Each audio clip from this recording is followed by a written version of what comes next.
Deep Research 深度研究功能陆续在各大 AI 模型推出了，它是比一般 AI 搜寻更为能够进行深入分析、比较、查证资料的一个功能。对于需要学术研究、市场分析的朋友来说，应该是一个福音。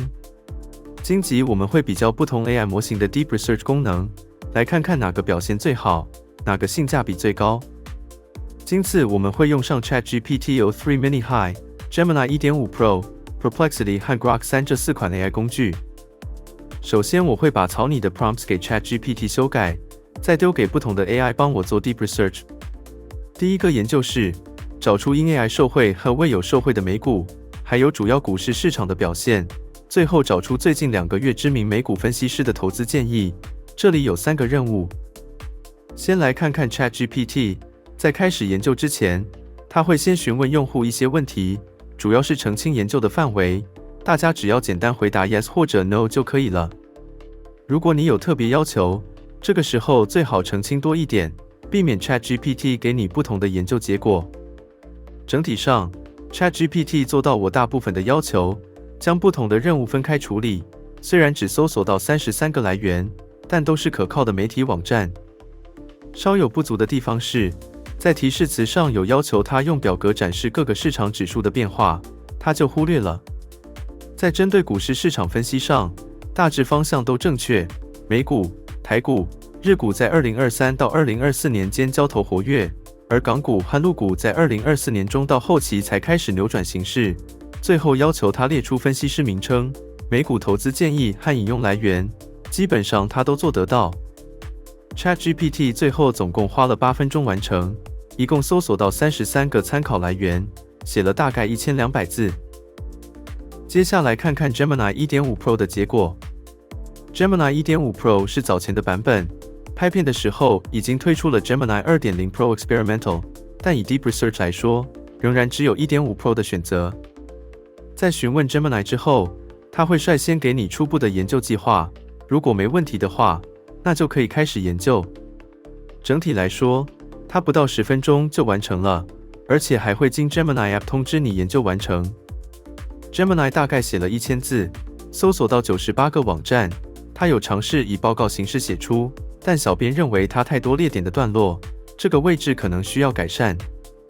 在给它的任务当中， Gemini 比 ChatGPT 还多出了2个受惠于 AI 技术的美股，分别是 Walmart 和 Apple 公司。这2个股票反而在 ChatGPT Deep Research 看不到，其余的 AI 股都正确。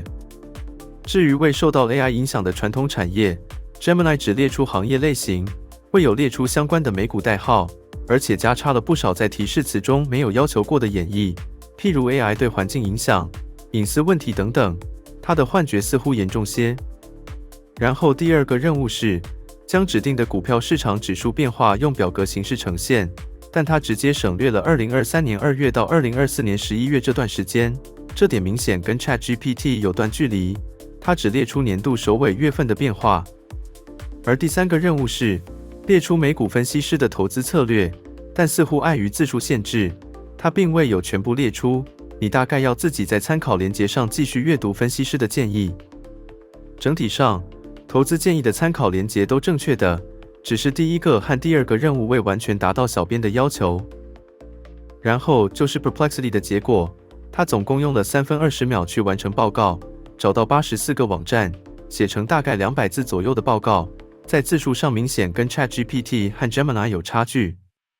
他在报告中有提到，最受惠的 AI 美股是 NVIDIA， 而非 AI 受益股是零售业的 Walmart。他这个结论跟 Gemini 有出入，大概因为大家搜到的评论文章不同，所以归纳出不同的答案。如果按下他提供的 Walmart 评论连结，原文内容反而看不到 Walmart 美股分析，所以大家也要多求证参考连结是否正确。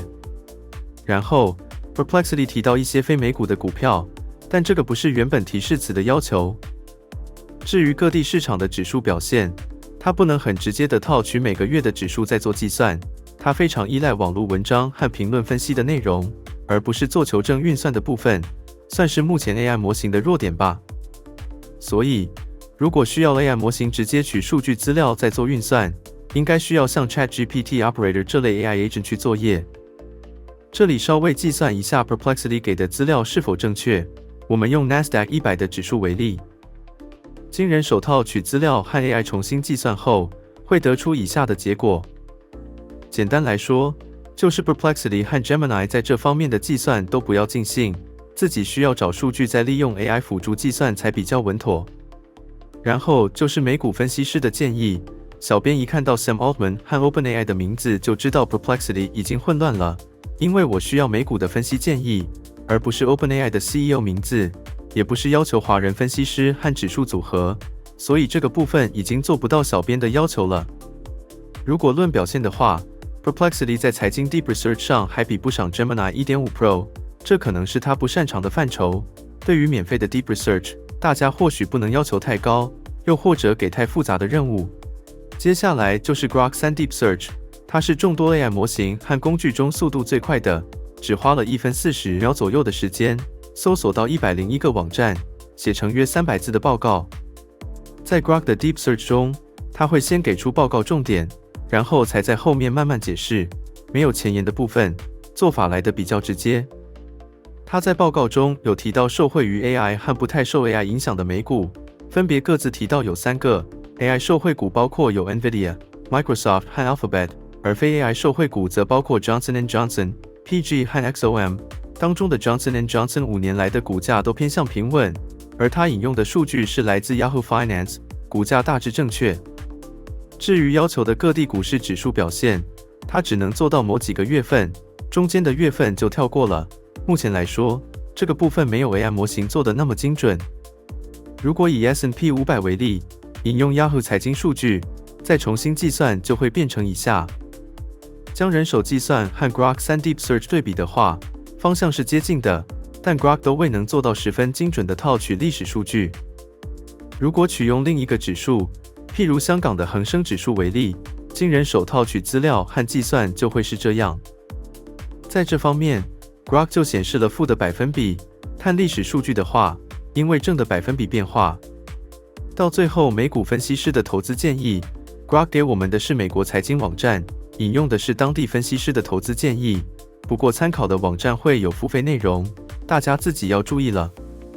在这回测试上，Grok 的表现比 Gemini 1.5 Pro 还要稳定，至少没有太严重的幻觉问题。搜索到的参考连结大致正确，除了股市指数数据仍然是它的弱点之外，报告都做到提示词的要求，只是报告的字数不及 ChatGPT 那么长篇大论，亦少了额外分析的部分。接下来，我们做第二个的研究测试。第二个研究是找出台湾、香港、新加坡和美国在2025年开设的 AI 成人课程，提供课程资讯等资料，不论上课形式，最后给出参考连结。同样，先来看看 ChatGPT 的结果。ChatGPT 能够把不同地方的课程用列表形式展示出来，基本上，他搜到的课程资料都符合小编的要求，就是给一般想进修 AI 的成年人课程，而且参考连结也没有错误。不过，它也有失手的地方。他会把美国课程放在新加坡的分类里面，另外，他也会直接引用博客文章建议，而不是全部引用学校的课程连结。对于博客文章的建议，大家要多比较。再来看看 Google Gemini Deep Research 的报告。Gemini 花了7分半钟的时间来进行搜索和整理资料，搜到大概40个实体和网上课程。搜到的数目虽然跟 ChatGPT 差不多，但部分连结是失效的，这点要留意。整体上 ，Gemini 都能做到任务要求，除了某1-2个 AI 课程是给中学生以外，其他的它都能直接给出学校课程连结，而不是引用博客文章做参考。整体表现和 ChatGPT 接近，但 ChatGPT 没有引用错误连结的表现，质素更高一点。然后就是 Perplexity 的报告，它一共花了3分钟去搜寻，最后只能找到台湾和香港的 AI 课程。对于新加坡和美国的课程，它就搜寻不到。而任务中要求搜寻至少25个参考连结，它只能提供5个课程参考，免费的功能还是有很大的限制。至于 Perplexity 给的课程清单，大部分是短期为主，因为搜寻到的连结比较少，参考价值不如 ChatGPT 和 Gemini。到最后的 Grok 报告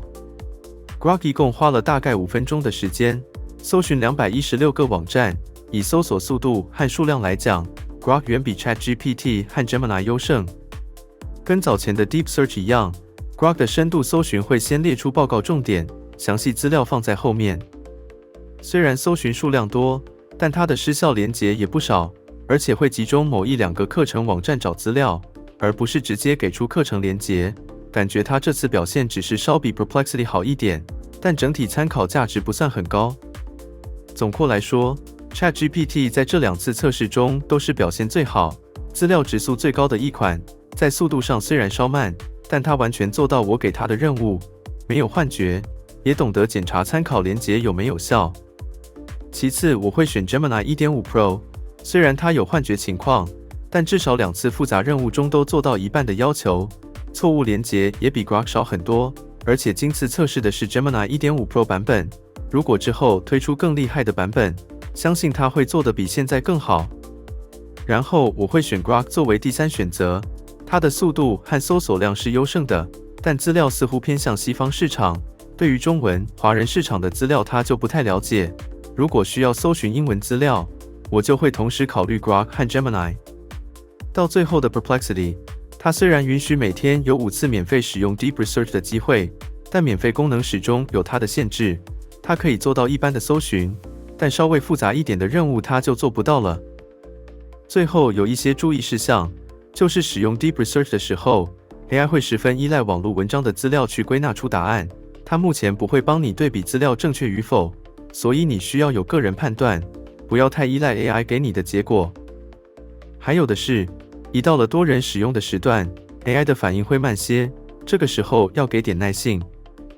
如果是太复杂的任务，请分拆成小任务给它，那么它才能够集中找资料。以上就是针对不同 AI models 和工具的 Deep Research 测试，我们下次再见。